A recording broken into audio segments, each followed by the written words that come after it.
Pandemi COVID-19 secara tidak langsung menjadi momentum baik untuk mengembangkan sektor pertanian yang menjadi ujung tombak perputaran ekonomi saat ini di tengah lesunya sektor pariwisata. Namun diperlukan sentuhan khusus untuk menjadikan sektor pertanian di Bali menjadi lebih layak.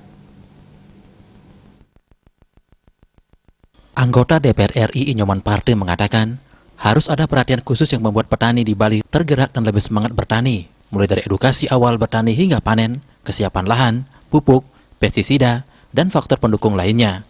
Dan yang terpenting adalah adanya garansi hasil panen petani terjual habis atau memiliki pangsa pasar yang jelas. Dirinya menekankan bertani adalah pekerjaan yang mulia, tanpa petani, kebutuhan pokok masyarakat tidak dapat terpenuhi. Dengan kondisi pariwisata yang masih mati suri, sudah seharusnya pemerintah bersinergi dengan masyarakat agar bersama-sama mengembangkan pertanian lebih maju lagi dan gencar mengajak generasi muda untuk bertani dengan berbekal kemampuan dan teknologi yang mumpuni. Harusnya kalau kita ingin pariwisata Bali ini benar-benar pariwisata untuk Bali, bukan Bali untuk pariwisata, atau kita ingin agar pariwisata Bali kita ini adalah benar-benar sesuai dengan harapan kita semua adalah pariwisata budaya, berarti kita harus menempatkan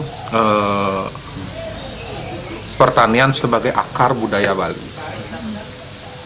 Jadi sebagai akar dari kebudayaan Bali, pertanian ini tidak boleh berkurang. Terus batangnya adalah kebudayaan Bali.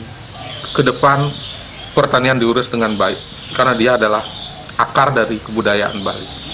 Kalau akarnya kuat, batangnya akan kuat, kebudayaannya akan kuat. Kalau dapat bunga dan dapat buah pariwisata, syukur.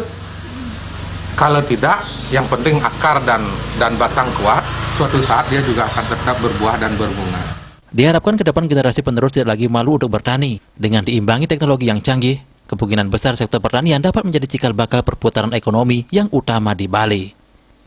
Regita dan Andika, Bali TV.